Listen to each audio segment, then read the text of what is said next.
Hello ladies and gentlemen, my name is Knight of Squires and this is Warhammer Total War 2 multiplayer. As always, if this is your first time with me, welcome. If not, welcome back to this, the ultimate and final battle in the KoS Championship Tournament.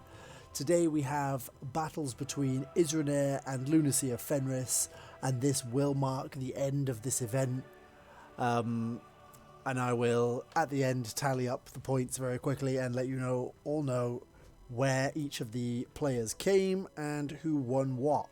So without further ado, let's get into the first round of this, well, first match of this round, and I will see you on the loading screen.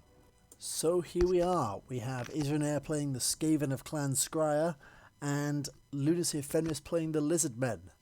We've got a Gracier here with all of the usual accoutrement you would expect.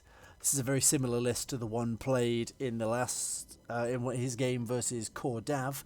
We've got a lot of Skaven slaves, both with and without spears, 4 units of halberd armed storm vermin, 4 units of poison gutter runners, a unit of rat ogres, and the Regiment of Renown warp lightning cannon, Ikit zap zap guns.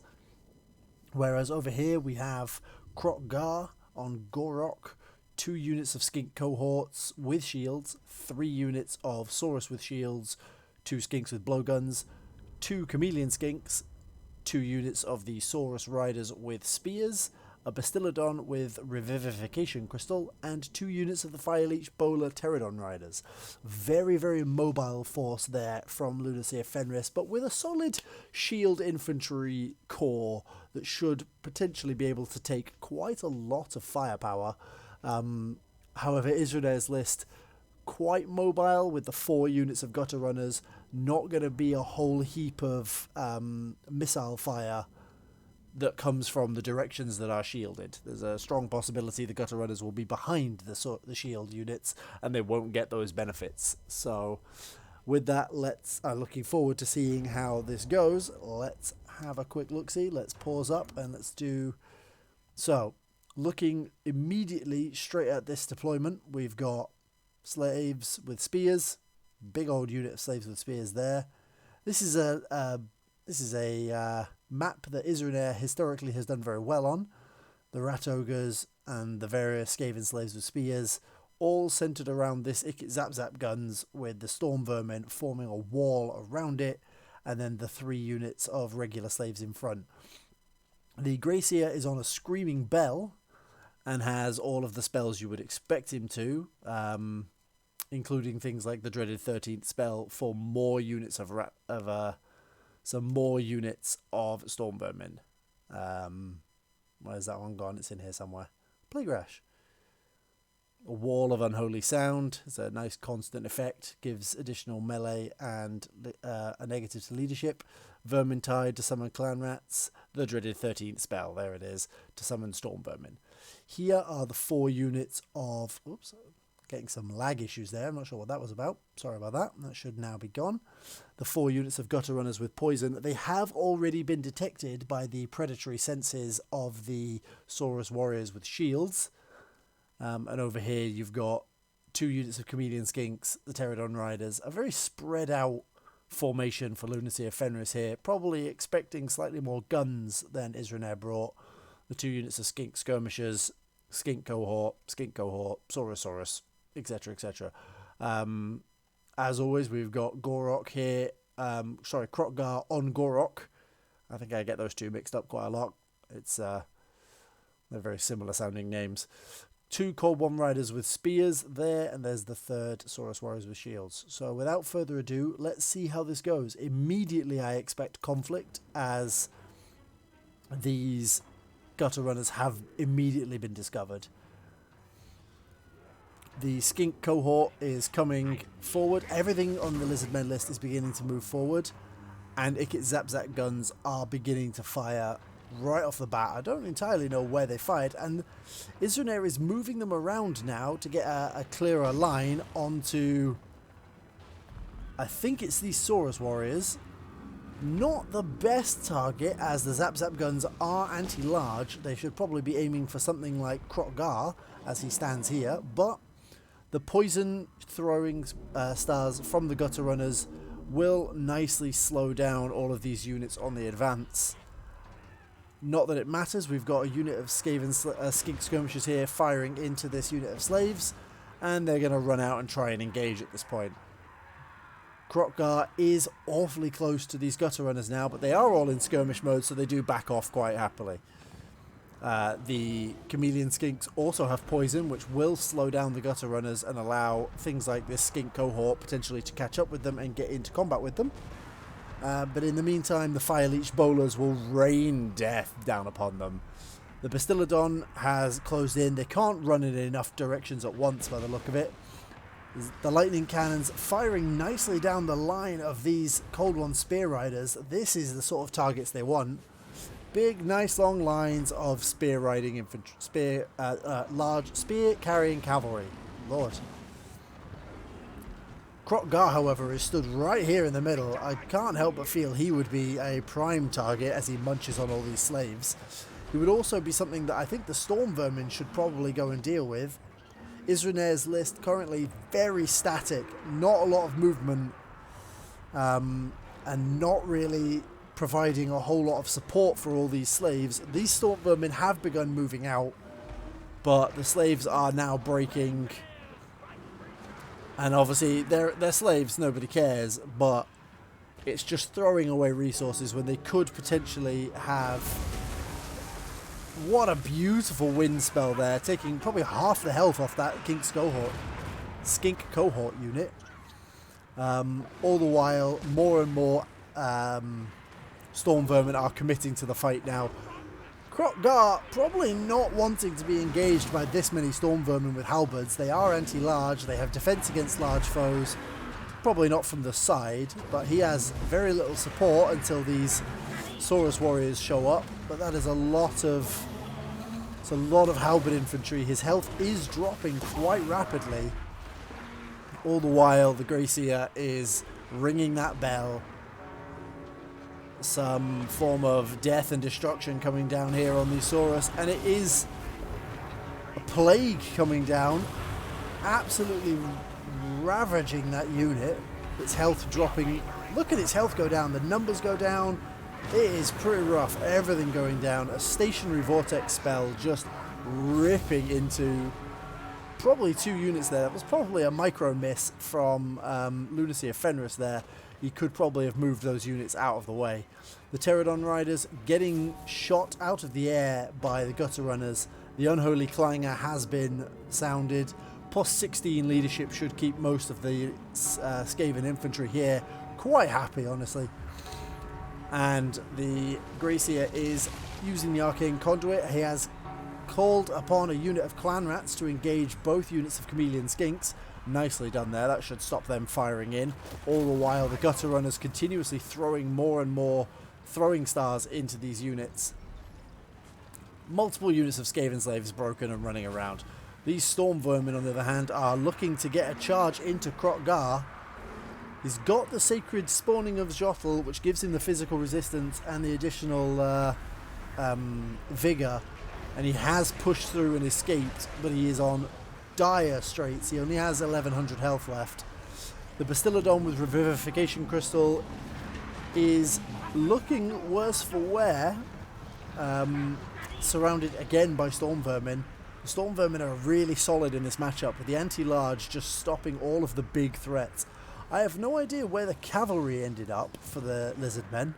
They appear to have just sort of vanished at some point. I think they might have come in and died and ran away. Storm Vermin chasing off one unit or another. And suddenly Kroq-Gar doesn't really have a Hand of the Gods straight into that Screaming Bell. Does a whole heap of damage there. But Kroq-Gar looking a little worse for wear, not having anywhere to go really, surrounded by various Skaven units. The balance of power pushes through and army losses carries the day. And everything in the Lizardmen army is broken and fleeing, and that is a victory for the Skaven. That is a victory for Isroniar. What a game, honestly, what a game. The Gracia getting 97 kills. I think a lot of them were that Saurus unit with the plague drop down. Aside from that, not a huge number of kills for a lot of the Skaven units. 46, 19, 50 and 24. The Gutter Runners didn't do a huge amount in that game. They slowed things down and they handled the aerial threats. The Rat Ogres achieved absolutely nothing. Barely took any damage. I don't even know if they committed at any point, honestly. They were probably a little bit of a waste of an investment.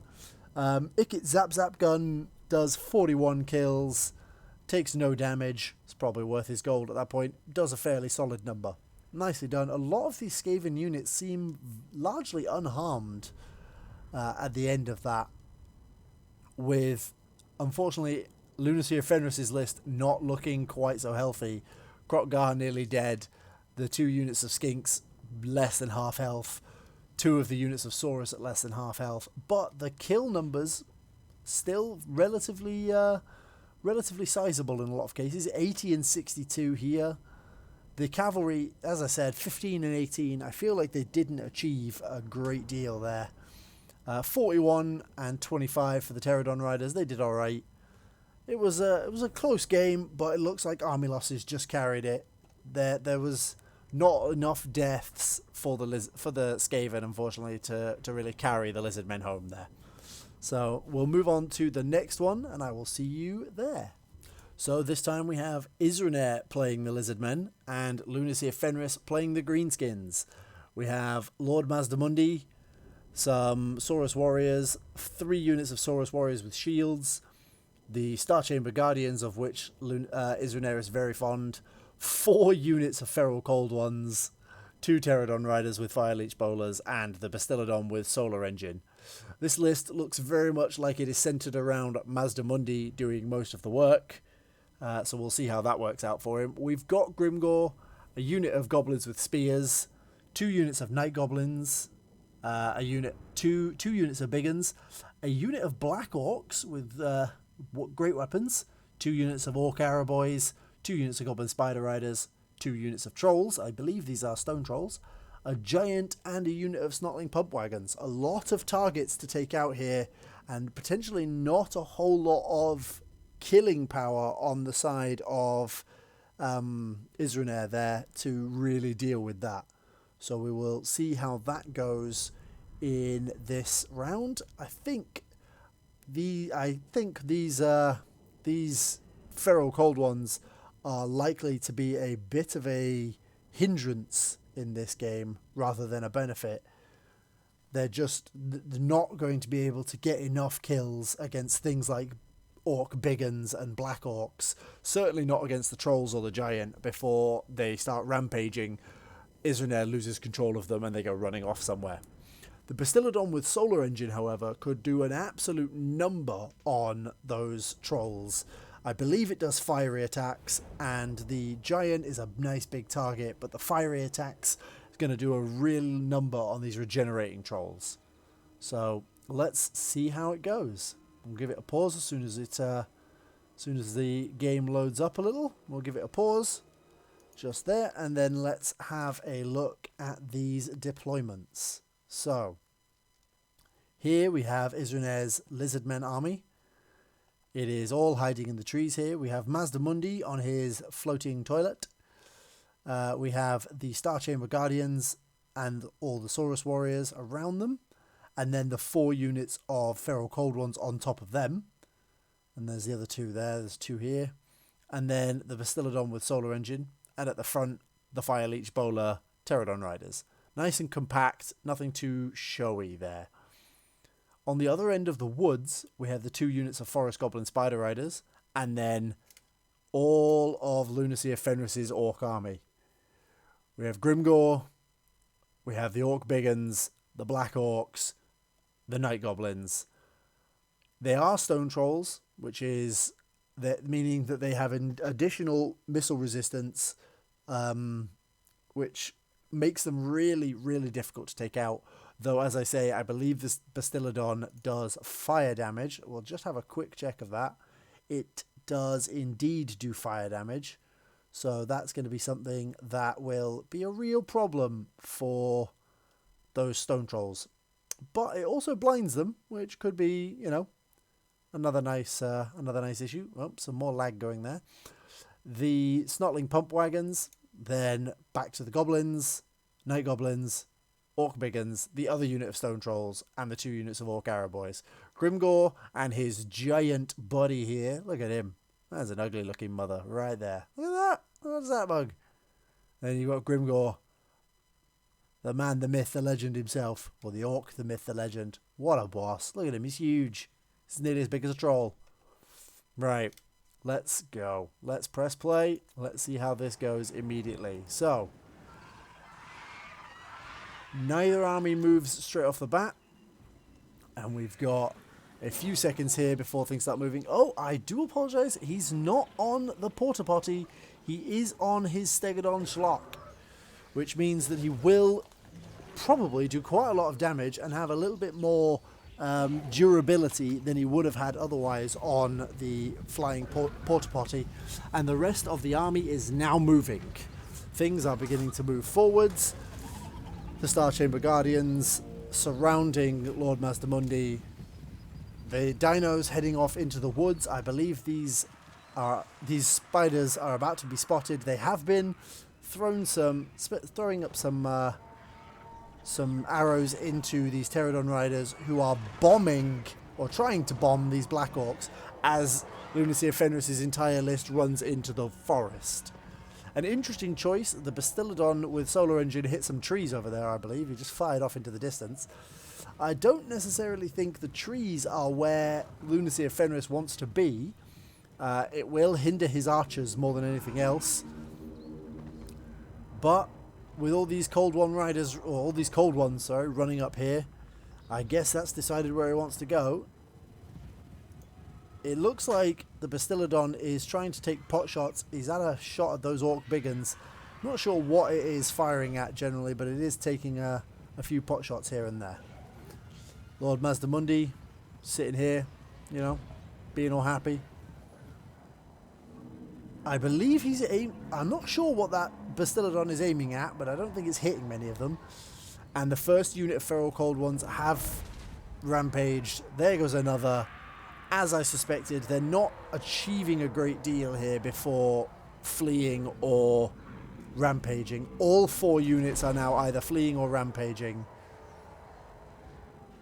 And it's not going well for them. Like, these ones are that unit has been almost entirely annihilated. There's 6 of them left. This unit's now rampaged. This unit is now basically dead. This unit is basically dead. And that is a lot of Isroniar's gold taken up, achieving basically nothing. In the meantime, the 4 units are kind of getting pounded on. I mean, this one is in combat with Grimgor Ironhide, so I don't exactly see how they hope to survive. These archers killing this unit almost to a man. There's 4 of them left. They've broken.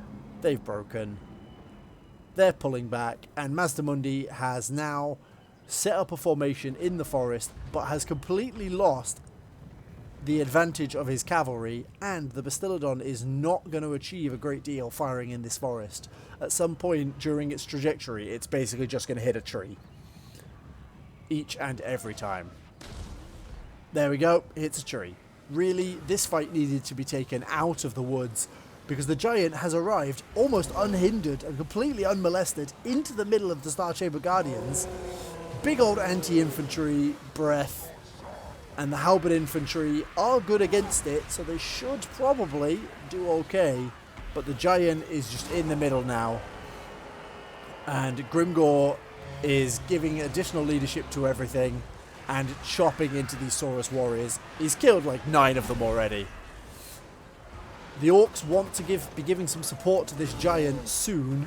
It is half health already. It cannot keep fighting the Star Chamber Guardians. The Snotling pump wagons not able to gain enough momentum to really get some oomph going with this. But the spells from Mazdamundi doing almost as much damage to the Saurus as they did to the orcs. The giant that's got 16 kills. I think most of those were on the actually on the cold ones rather than the Star Chamber Guardians, who've lost 2 models. And now the shield of the old ones has gone down. I don't think anybody's killing these Star Chamber Guardians in this patch here. The pump wagons are coming to give it a go, though. And the Stone Trolls and Grimgor are just cutting their way through this. I think a Comet of Cassandora is about to come down, raining into the middle of all this. Should probably move out of the way. There comes the Comet, crashing down, breaking that Saurus unit, unfortunately, but doing a little damage to the Night Goblins, nothing discernibly to the Trolls or to Grimgor. The pump wagons have broken. It's an absolute melee in here. It's absolutely a mess. The Bastiladon is happily shooting away at the foliage, not really achieving a great deal. It's got 27 kills, mostly from, I believe, the skinks on the back of it. What an absolute waste of that unit, I think. Again, hits a tree. It's not hitting anything. And there's the War from Grimgor. 25% armor piercing, 24% melee attack, 25% weapon damage and immune psychology. These Star Chamber Guardians suddenly find themselves facing against some very dangerous foes and chunking through their health. They've not lost too many models yet, but they are losing an awful lot of HP damage. Need a regrowth or something to come down on top of them at this point, but they are dying in droves as Grimgor just happily cuts a swath through most of them. The Giant has gone to go and have a punch-up with Mazdamundi. That's not a fight he will win, but he will do some damage. I think the Bastiladon just shot Mazdamundi as opposed to shooting anything else. The Stone Trolls, for example, they are wavering. I think they're going to... And it has run out of ammo now, having killed 28 models. So it's coming in to join in the melee now. Mazdamundi has 105 kills. He is doing absolutely amazingly. The Giant has 21, and the Black Orcs are making a name for themselves. They are the biggest, not quite as big as Grimgor, but they are the biggest of the Orcs. And they are happily chunking away. Pretty certain the Star Chamber Guardians are dead now. There's like 3 of them left. They've decided to head for the hills. This unit of Saurus Warriors is now facing Grimgor and a bodyguard of Stone Trolls. He's popped Gitsnick, he's popped everything, and he's absolutely minced through them. Really, Grimgor wants to be finding Mazdamundi. The Giant is still alive on 500 health, happily wailing away on some Saurus. Look at that, bash on some more Saurus heads. I think he's just twatting Mazdamundi at this point. The Bastiladon comes to try and see him off. He's got 56 health, and there he goes. The Giant has died, but with only some Pterodons, Mazdamundi, and a Bastiladon with no ammo left versus Gitsnick and some Black Orcs and 2 units of Stone Trolls. I don't see this ending well for the Lizardmen here. There's the Orc Arrow Boys there. The Pump Wagons have finally fled. But these Stone Trolls are almost full health. Lost very few models. And that's it. That's an end for that match. What a scrap in the middle there. As expected, the Cold Ones didn't really achieve a great deal. Mazdamundi getting 137 kills more than made up for that. But that was a lot of gold invested in not a lot of results. 11 kills over 4 units is not ideal. Unfortunately, the Star Chamber Guardians did not achieve as much as I thought they would. I assume that's because the targets they were facing were generally tougher or not ideal for them. The 3 units of Saurus, it generally just didn't seem to be a match that favoured the Lizardmen there. The Saurus don't have the killing power to take on that many Orcs, especially not when led by Grimgor. 103 kills on this Stone Troll unit is a little bit scary. The Giant held the line, survived right the way to the end. He did really well. Only got 21 kills, but really held up everything there. So that is a win for LunacyOfFenris. That puts it at 1-1 in this round. I'm going to move on to the next match and the final that decides who wins in the final game of this championship tournament. So if you'll bear with me, I will be right back. Here we are. We have the Wood Elves with a tree man, an ancient tree man. What was that? 5 units of War Dancers, 2 units of Glade Riders with Hagbanes, 2 units of Way Watchers, a Wild Rider with shield, and a tree man. That's an interesting build. There's very little archer fire here. There's these 4 units. And then we have, it's the Slayer King himself, 5 units of Dwarf Warriors with great weapons, 2 units of Longbeards, 3 units of Slayers, including the Dragonbacks, 3 units of Quarrelers, 1 cannon, and 1 Grudge Thrower. What a different list from what we've seen from both players so far in this tournament. The Slayer King will be particularly dangerous against somebody like this Ancient Tree Man or the regular Tree Man. So I wonder if that was deliberate or a complete fluke. It's a good shout, whatever it was. The great weapons and the 3 units of Slayers are going to make short work of those 2 tree men if they get close. What a list. So, the entire Wood Elf force is here. War Dancers, War Dancers, War Dancers, War Dancers, War Dancers. So many units of War Dancers. All with anti-infantry, the Shadow Dancers of Loek. The one thing I think is going to be a problem for them is I don't think they've got a bonus versus infantry, and they've got 10 armor piercing damage, but it's not a great deal. But you know, it's with the couple for the bonus versus infantry and the armor piercing, they should be able to get through most of the dwarf units at that point. They can give themselves plus 24 melee defense, but it will give them minus 24 melee attack, which is not ideal, I guess. And then they've got Call of the Woods for an extra 5 melee attack, which I believe comes from the Ancient Tree Man. It does indeed, I believe. What a list. That is insane. And behind the Dwarven lines, we have the 2 units of Hagbane-tipped Glade Riders, and on the other side, the Wild Riders there, with the Frenzy, the Shock Cavalry. So, the Dwarf line, we have Longbeards, Quarrelers, Dwarf Warriors, Slayers in the back to protect the Cannon and the Grudge Thrower, the Dwarf Warriors with great weapons, the other unit of Quarrelers there and there, Warriors. Nice box of Warriors back to a hill.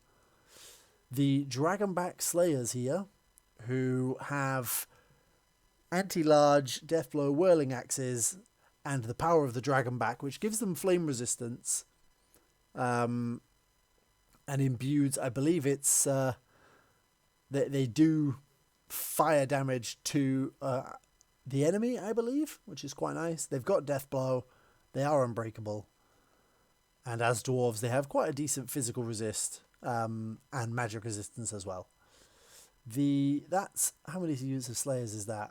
1, 2. Where's the 3rd unit of Slayers?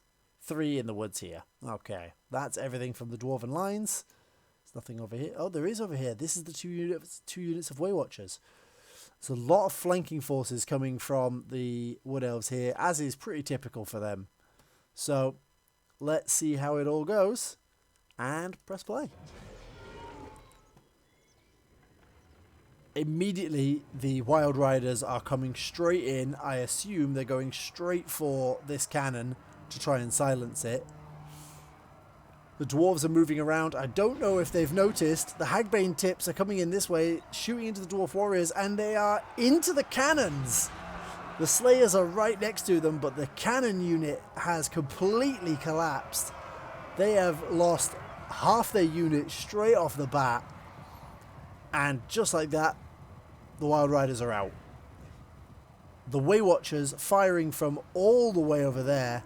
Suddenly there is so much going on in LunacyOfFenris' lines.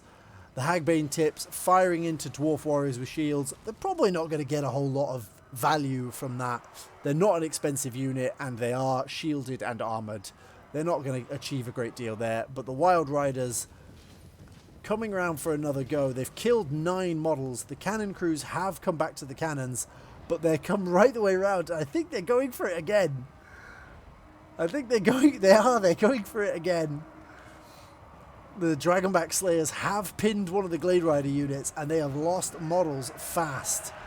And just like that, they've crashed into the Wild Rider. The Wild Riders have crashed into the cannon crews, slaughtered them all, and run out.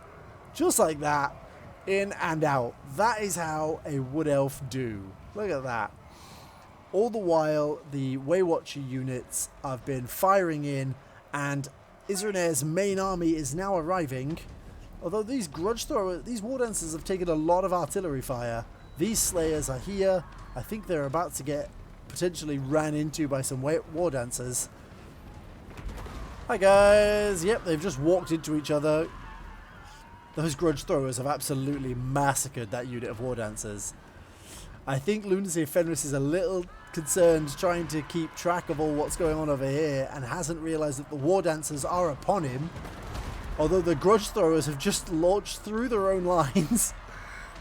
It's a little close for comfort, that. And the Ancient Tree Man is into the Dwarf Warriors, but the Slayers and the Slayer King are coming, and the Great Warriors with great weapons are there to take them out as well. The Dragonback Slayers need to engage somebody rather than just sitting here getting shot. They need to pull back from these large targets. The cannon crews are now dead. No, wait, the cannon crew still exists.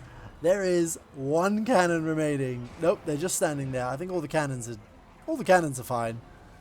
But the crews are all dead except for these 6 guys who got 1 kill in the entire game. A regrowth has gone down, Earthblood has gone down, healing up these units. But I don't know if that tree man wants to be standing there.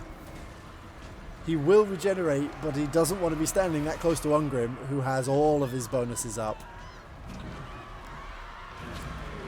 Potentially a little premature for all of his bonuses to go up, as he's now completely surrounded by people he doesn't want to be fighting. But this tree man, surrounded by Dwarf Warriors and War Dancers, is having a whale of a time. These guys firing into what I assume is various units of the Waywatchers and things like that. Just exchanging fire with these quarrelers into, they're just firing into those poor cannon crews. They're all dead. Dwarf Warriors firing into Waywatchers. The Dragonback Slayers are still chasing these Glade Riders. They're not going to achieve a great deal. And the Wild Riders are done. Like, that's pretty much it. That's pretty much what they were there for, and they achieved it.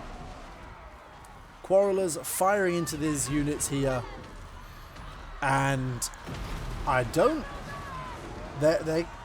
see the dwarves struggling here. The Ancient Tree Man is looking a little worse for wear. He has hit the regen cap. He's looking a little worse for wear at this point. I don't think he wants to be standing here anymore. But the regrowth has gone down. The Earthblood again, he will get to heal up 600 health. But Ungrim is not phased. The rest of the Dwarf Warriors are chopping into these War Dancers. The Quarrelers have been completely wiped out by the Wild Riders. Well, not wiped out, but they've definitely been neutralized. This unit of them is firing into the Waywatchers, who are being just chased by these Dwarf Warriors. Honestly, if these Waywatchers get silenced by being chased by Dwarf Warriors, that's probably a fair trade. They cost an awful lot more than Dwarf Warriors do. The Wild Riders now getting shot by Quarrelers. It's probably not where they want to be, losing a lot of models that way. But they are going to come charging into the Quarrelers, who, thanks to skirmish mode, stop firing to run away and get bowled over. There they go. Over here we still have the War Dancers versus the Dwarf Warriors. The Tree Man fighting Ungrim Iron Fist himself. And again down goes the Earthblood to try and keep this Tree Man alive as he gets wailed on by Ungrim, who again has most of his buffs up. He does an awful amount of damage. Like, it is unfair how much damage he does. but the regeneration is just potentially too much. Ungrim has come for the Ancient Tree Man, and absolutely, like, he's taking it like a boss, but that Tree Man is getting chopped to size really rapidly. Takes 300 health a swing. Like, that is a lot of health to just lose on your Lord every time he decides to swing an axe. Like, that is a lot. Ungrim does an unholy amount of damage. And he is not affected by the regrowth. It was not hitting him. It will get the Tree Man, but it won't get the Ancient, who is now getting cut down to size by Ungrim, the Unbreakable Slayer King. However, the dwarf lines are starting to show signs of wear and tear. The Dragonback Slayers have finally found something they can fight. They're now attacking the Waywatchers. The War Dancers are also looking a little worse for wear, but the Tree Man is looking a little bit bigger than is potentially happy. Taking a lot of arrows, and the Ancient Tree Man is broken. He has 76 health left. If the Dragonbacks decide to charge him, he'll probably just die. And there they go. They've decided to go for the charge. Are they going to catch the Tree Man and finish him off? I think they might. He's got 76 health left. The Dragonback Slayers, fast for dwarves, still doesn't make them hugely fast. Will they catch up to the Tree Man? God, it's like... They have caught him, ish. But not enough to actually swing an axe. He's just that little bit too fast for them.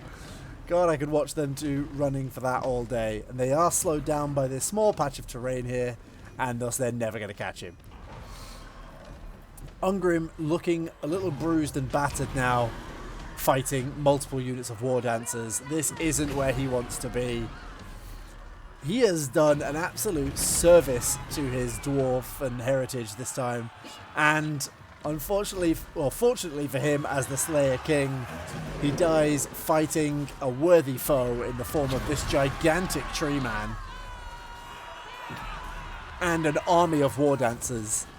This is the death he deserves. Look at him go. Getting stamped on by a tree as he attempts to cut them down. This tree doing almost as much damage to the elves as it is to Ungrim, who sends elves flying left, right and centre, but eventually is stabbed and falls. The Tree Man at 2,600 health. The Ancient Tree Man has rallied with 76 health, but he's far too far away to do anything. The Dragonbacks are on their way back in. If they can get hold of that Tree Man, it might still be all over. The archers, the quarrelers are firing at the Tree Man to get a little bit more damage on him, and the War Dancers are running around everywhere looking for something they can fight. And the Dragonback Slayers, probably not what War Dancers are best at, but also, actually, they're anti-infantry. This is probably not where the Dragonback Slayers want to be. They would rather be over there fighting that Tree Man. But they've been completely surrounded by Azrai War Dancers. That is probably it for them. They're not coming back. All the while, these quarrelers are firing into the Tree Man. It is a really close game. There are lots of units still on the battlefield, here and there. Broken dwarf units that could come back and spell the difference in this game. As I say, the Azrai War Dancers are all looking a little worse for wear. The Tree Man has returned. He's on his way. He can't have much in the way of Winds of Magic left, but there are units still around on both sides. These quarrelers are still here. This Dwarf Warriors unit, these could spell enough for this Tree Man. Like, they could be the end of the Tree Man. And the Dragonbacks have finally died, but there's not a lot of War Dancers left. And there go those Wild Riders, whichever riders they are, they're dead. They are completely broken. They're not coming back. They're broken. They're not coming back. But the dwarf lines are starting to recoalesce with whatever they've got left. Quarrelers have got some shots left. killing some of these Azrai War Dancers. And these Dwarf Warriors want to intercept them at this point. There they go, intercepting, preventing any of that from moving forward. And they've broken one of the War Dancer units, but Earthblood has gone down to heal up these War Dancers. And that's probably gonna spell the end of the game for them. He's on 120, he has regenerated a little bit. The Quarrelers have been silenced. The Tree Man has held on for a while. They are against Quarrelers, which have decided not to die. And I think that's it. There's this unit of Dwarf Warriors left.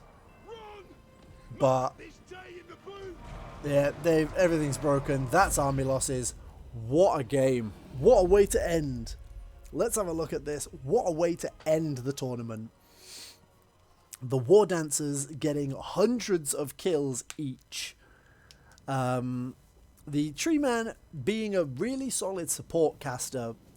The Ancient Tree Man. The Tree Man getting 75. And the Wild Riders, absolutely perfect play. 1 second. My apologies for that. The Wild Riders getting an absolutely glorious cycle charge into the cannons right at the beginning. Really helped out there with trying to prevent... the cannon would have done quite a number on that Ancient Tree Man, or on the Tree Man himself, or on any of the War Dancers, and could have changed a lot of how that fight went. As for the Dwarf side, the Slayers unfortunately didn't often get into the targets that they would normally want to get into. A lot of the large... There was a lot of large units, but they were very fast. And the Dwarf speed, even Slayers, which are fast for Dwarves, they are not fast. Which did spell their demise for the Slayers. It was not ideal. They did all get around 20 odd kills. The Dragonbacks getting slightly more because they went and wailed on those War Dancers right at the end of the game.